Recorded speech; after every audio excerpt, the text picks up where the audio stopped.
suang cheo Katiam tu dia cham reng si Zololongong kabat em ni Kangai em che Kangai zul che Sak mel ton lo Kararay luatay ni salay Kyang alen kanuam ngaye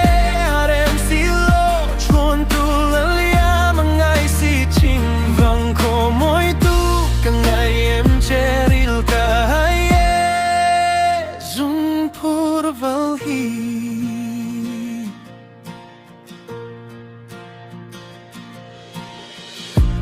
Tong leyanin ka moy silo Nangang renga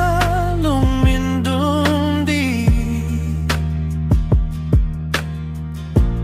Vanoya nang ching zoreng hi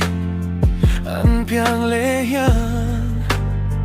Garing teilo Sak mel tolo Kararay luatay ni selay Kyang alen kanuam gaye Arem silo Tuan tulalya Mangay si chin Vang ko moy tu Kangay em cherin kahaye Zung pur valhi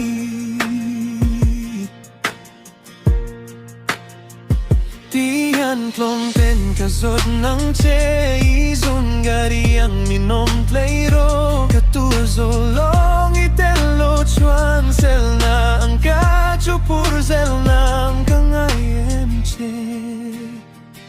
Kadi boy te Sak mel tolo kara